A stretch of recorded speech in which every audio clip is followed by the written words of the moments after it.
Tak dnešní recept je rikotové palačinky italské. Budeme na ně potřebovat hladkou mouku, mléko, rikotu, šťávu a kůru z citrónu, máslo, med, 1 vejce, kypřící prášek a jedlou sodu a na přeliv potom maliny. Je to ideální snídaně pro krásná líná rána, když jste doma o víkendu a máte čas, tak si můžete udělat výbornou snídaní. Tak pojďme na to.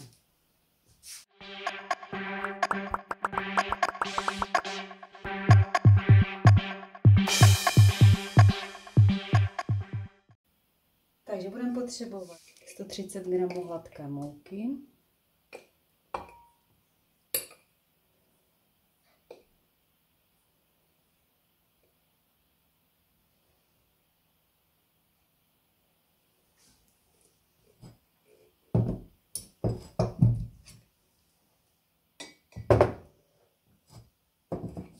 dáme si do misky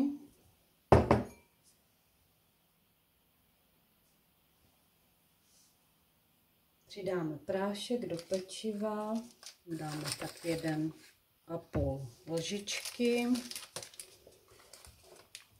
přidáme jedlou sodu, jenom tak 1/4 lžičky,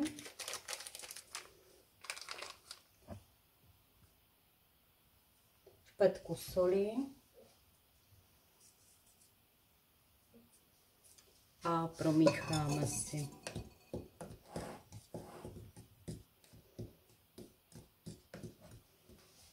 Tady máme nachystané sypké ingredience. Teď si zvážíme mléko. Budeme potřebovat 115 ml.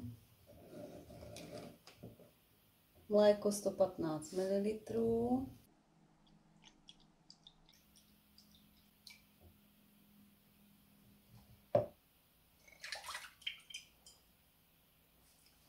To 15 ml rikoty,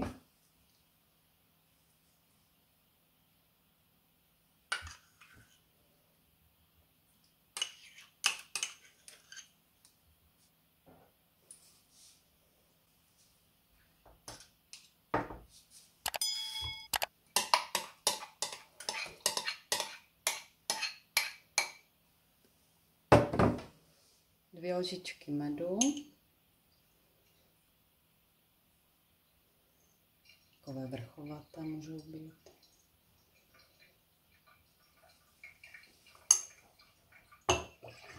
Dvě lžičky másla.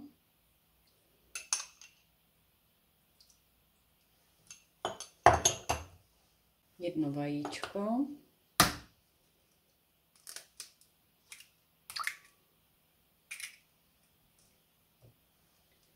A šťávu a kůru z půlky citronu. Vše promícháme.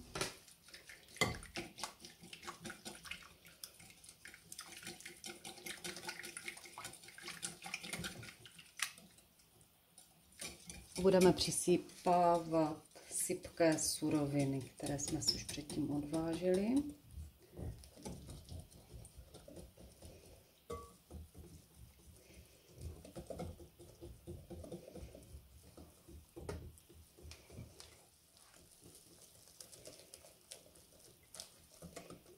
Necháme 5 minut těsto odstát a budeme smažit. Mezitím, co nám těsto odpočívá, tak si uděláme malinovou omáčku. Dáme si ze 100 gramů malin.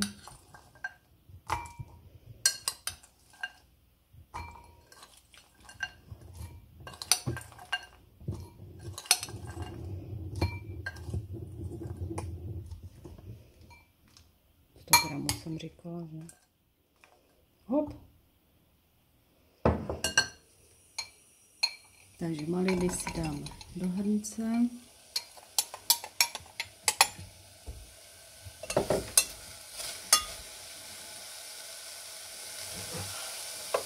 Teď dáme k nim ze 3 loužičky cukru a budeme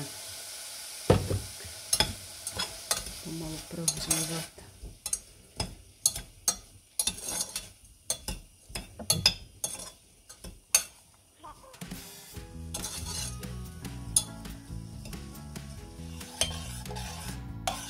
Tak, máme hotovou a můžeme jít smažit.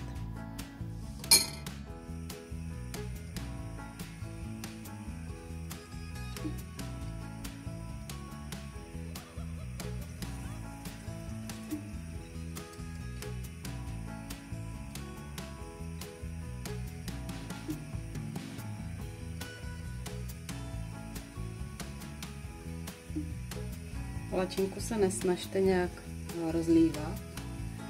Nechte ji spíš, aby vyskočila pěkně do vrchu a byla krásně nadýchaná.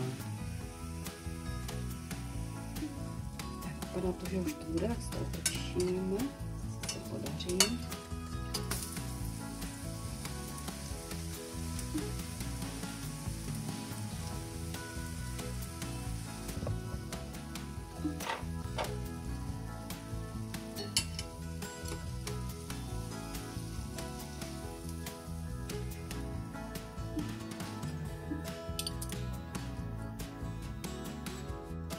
Tak a palačinky podáváme s malinovou omáčkou, kterou jsme si uvařili. Přidáme pár ještě celých malin.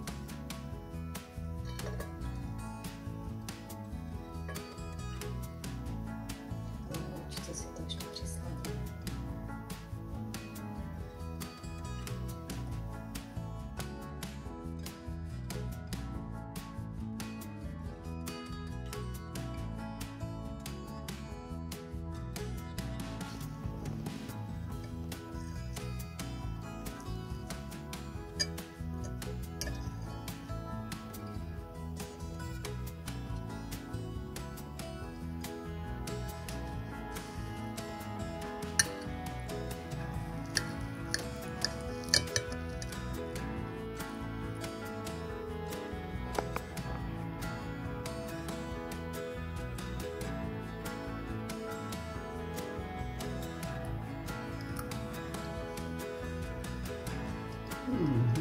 No.